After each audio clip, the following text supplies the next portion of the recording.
हवा में उमस और गर्मी भरी हुई थी। भिन्न भिनाते कीड़ों की आवाज से हवा गूंज रही थी।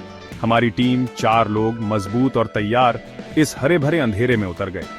जंगल ने खुले हाथों से हमारा स्वागत किया। उसका आलिंगन मोहक और खतरनाक दोनों था। हम जंदर के खोए हुए मंदिर की तलाश में थे, एक ऐसा रहस्यमय स्थान जिसके बारे में फुसफुसाहट में बातें होती थीं। कहानियों में अनगिनत खजानों और प्राचीन रहस्यों की बातें कही जाती थीं। यह यात्रा केवल बहादुरों के लिए थी। हम अपने साथ अपनी जरूरत का सारा सामान ले जा रहे थे। हर चीज जीवन के लिए जरूरी थी। हर बार जब हम कुल्हाड़ी चलाते तो घने पौधे कट जाते और हमारा रास्ता साफ होता जाता। जंगल का फर्श जीवन से भरपूर था, पौधों और जीवों की एक जीवंत चित्रकारी। हर कदम एक सोचा समझा जोखिम था। अज्ञात हर मोड़ पर हमारा इंतजार कर रहा था, लेकिन हम दृढ़ थे। खोज की हमारी प्यास हमें आगे बढ़ा रही थी।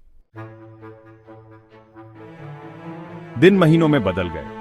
जंगल की छत ने सूरज को चुरा लिया था, हमें हमेशा के लिए धुंधलके में डुबो दिया था। हमारे नक्शे इस बदलते हुए जंगल में बेकार हो गए थे। हम उन्हें भूल चुके थे। हम खो गए थे। हरे भरे भूल भुलैया ने हमें निगल लिया था। दहशत हमें घेरने लगी थी, लेकिन हमने उम्मीद नहीं छोड़ी। हमें मंदिर खोजना ही था। एक शाम जब हम एक चटकती हुई आग के पास बैठे थे तो हमने कुछ अजीब देखा। हवा अलग महसूस हो रही थी, एक अनदेखी ऊर्जा से भरी हुई। जमीन एक लय में धीरे धीरे कांप रही थी, जिससे हमारी रीढ़ की हड्डी में कंपकंपी दौड़ गई। क्या यही वह संकेत था? क्या यही वह निशानी थी जिसकी हमें तलाश थी? जंगल ने हर मोड़ पर हमारी परीक्षा ली। खतरनाक कीड़े हम पर टूट पड़ते, उनके काटने से जलन होती। जहरीले सांप हमारे पैरों के पास रेंगते थे, जो हमें हर समय खतरे की याद दिलाते थे। हम अपनी स्वाभाविक शक्ति पर निर्भर थे। जब भी जरूरत पड़ती, हम अपने प्रशिक्षण का इस्तेमाल करते। हमने विशाल पत्तों से आश्रय बनाए, मूसलाधार बारिश से बचने की कोशिश की। भोजन दुर्लभ था। हमें खाने योग्य पौधों के बारे में अपने ज्ञान और छोटे जानवरों को फंसाने की अपनी क्षमता पर निर्भर रहना पड़ता था। तमाम मुश्किलों के बावजूद हमने हार नहीं मानी। हमने एक दूसरे का साथ दिया, एक दूसरे का बोझ उठाया। हम एक टीम थे। हमारे साझा लक्ष्य ने हमें एकजुट किया था। गूंज तेज होती गई, हमें जंगल के बीचों बीच ले जाती गई।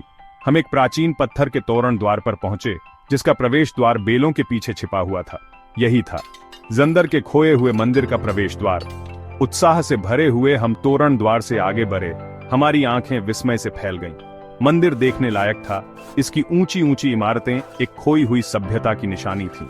दीवारों पर चित्रलिपि बनी हुई थी, जो एक भूले हुए समय की कहानियां कह रही थीं। लेकिन असली खजाना मंदिर के बीचों बीच था, एक विशाल पुस्तकालय जो प्राचीन ग्रंथों से भरा हुआ था। यह हमारे सपनों से परे था। हमने सदियों से खोए हुए ज्ञान को खोज निकाला था, किसी भी सोने या जवाहरात से कहीं बड़ा खजाना। हमारा रोमांच अभी शुरू ही हुआ था।